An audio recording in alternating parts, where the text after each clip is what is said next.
Hi friends, welcome to Sathya'sLifestyle Channel. இன்னைக்கு நம்ம பார்க்க போற ரெசிபி வந்து ஒரு குழம்பு ரெசிபி தான் பார்க்க போறோம். புளி குழம்பு தான் பார்க்க போறோம். பாவக்காய் வச்சு ஒரு புளி குழம்பு தான் பார்க்க போறோம். எப்படி பண்ணலாம்ன்றதை பார்க்கலாம். இதுல கசப்பு எதுவுமே இல்லாம நல்ல டேஸ்டா இருக்கும். இந்த குழம்பு எப்படி பண்ணலாம்ன்றதை பார்க்கலாம்.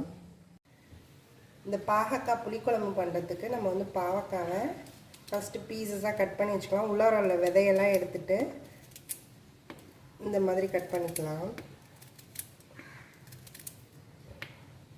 நான் இந்த மாதிரி எல்லாத்தையுமே கட் பண்ணி எடுத்துக்கிறேன்.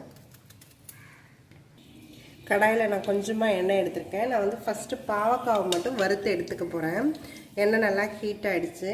இந்த மாதிரி கட் பண்ணி வச்சுருக்க பாவக்காய் எல்லாத்தையும் அதில் நல்லா வறுத்து எடுத்துக்கலாம்.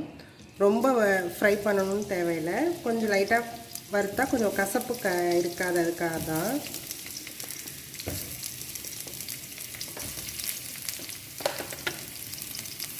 கொஞ்சமாக சால்ட் போட்டுக்கிறேன். இந்த அளவுக்கு இது வதங்கினா போதும். இதை நம்ம எடுத்துடலாம். இப்போ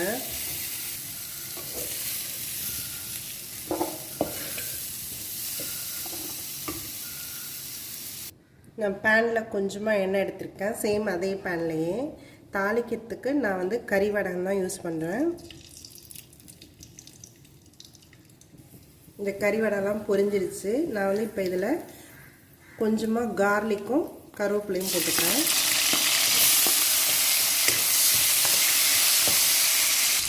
இந்த பூண்டோட ஸ்மெல் வந்து இந்த எண்ணெயில் இறங்குறதுக்கு நம்ம வதக்கிக்கலாம்.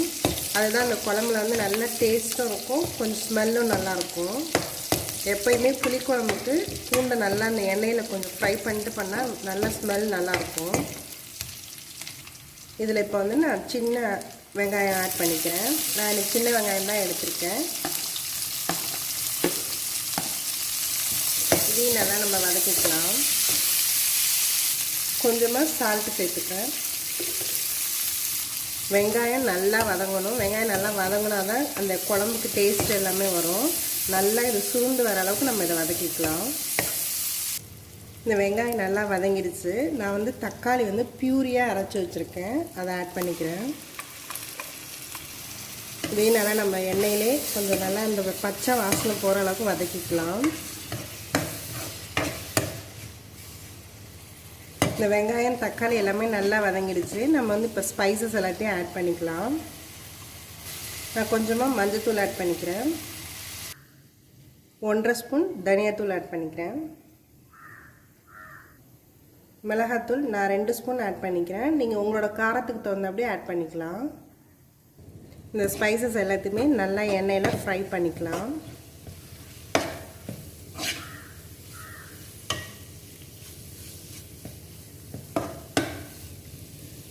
இப்போ வந்து நம்ம ஃப்ரை பண்ணி வச்சுருக்க பாவக்காவையும் இதில் ஆட் பண்ணிக்கிறேன்.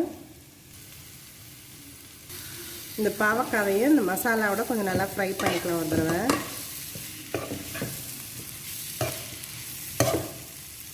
ஒரு 2-3 மினிட்ஸ் வதக்கினா போதும்.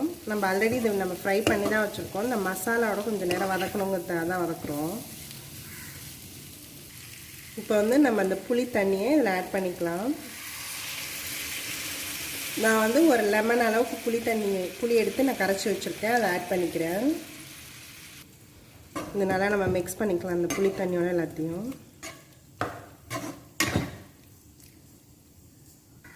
புளி தண்ணி நல்லா கெட்டியாக இருக்கனால நான் கொஞ்சமாக தண்ணி ஆட் பண்ணிக்கிறேன்.